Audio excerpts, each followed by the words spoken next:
Ready? I'm Kelly. I'm Levi. I'm Kurt. I'm Jedediah. Have you guys ever been invited to one of those essential oil parties where you get a catalog at the end and you're expected to buy something from your friends? Or have you ever asked your grandmother, what am I supposed to put on this horrible burn? I can't find anything to help. And she says, put some lavender on it, sweetie. Essential oils have been around and used for centuries, but they've recently gained in popularity. People have become increasingly aware about their health and about what they're putting into their bodies.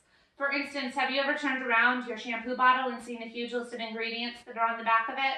I don't know about you, but I can't pronounce hardly anything on there. People are trying to replace these products with something that's a little bit more natural and effective. I'm going to give you some information and some background knowledge on what essential oils are and where they come from, why they are widely used today, how to safely use them, and a few of the common oils and their benefits. According to the Essential Oils Pocketbook Reference Guide, an essential oil is that aromatic, volatile liquid that comes within many shrubs, plants, trees. It's generally distilled out of the plants with using steam distillation. They've been used for centuries. Extracting the oils from a plant requires a large amount of the plant, however. For instance, it takes 5,000 pounds of rose petals in order to produce 1 kilo of rose oil. Essential oils are a sector of holistic medicine, otherwise known as natural medicine.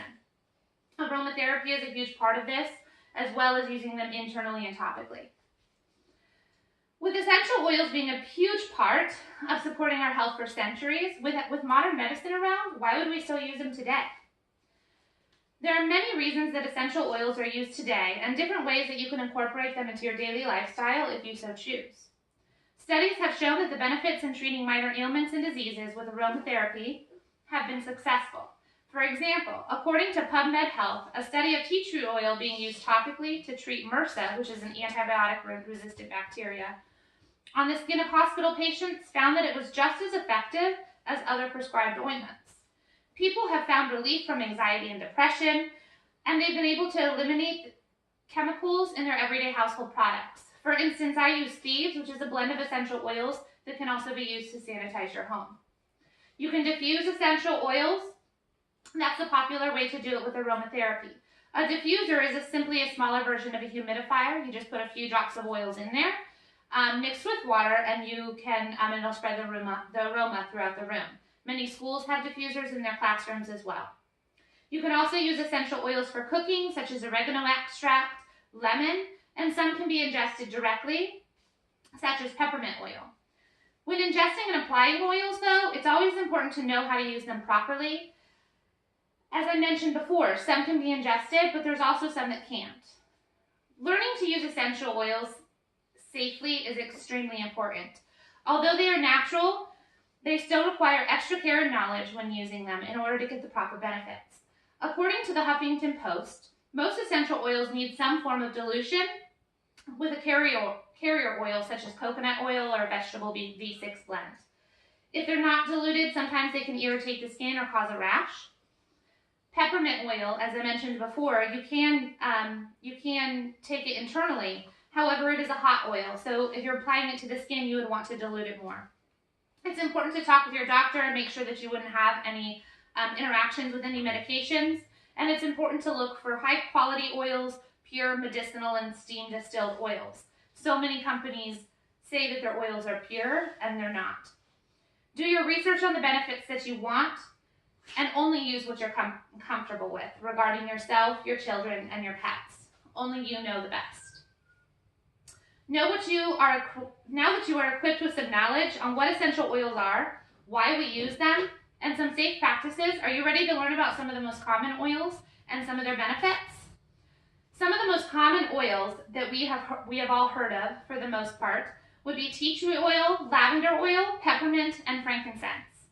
Tea tree oil is distilled from an Australian plant and can be used topically to treat skin problems like fungus and blemishes. Lavender, obviously, is one of the most popular. It promotes relaxation and will aid in healing skin, irritations, bruises, cuts and scrapes, and sunburns. Peppermint oil can purify and stimulate your mind as well as aid in digestion. This oil can also be taken internally by placing a few droplets in water. Dr. William N. Denver of the University of Cincinnati found that inhaling peppermint oil increased mental accuracy by 28%, according to the Huffington Post Canada. Wow, that's huge. Frankincense has many benefits as well, including supporting healthy skin and inflammation and immunity. Interesting, isn't it? How many natural oils and from various plants can be so beneficial in supporting your everyday health? As I have mentioned throughout this presentation, educating yourself on essential oils and how to use them properly will help you get the most benefits. The more you know, the more potential you have. Now, when you are invited to an essential oil party, you'll know, and maybe you can help other people with some of their questions that they may have.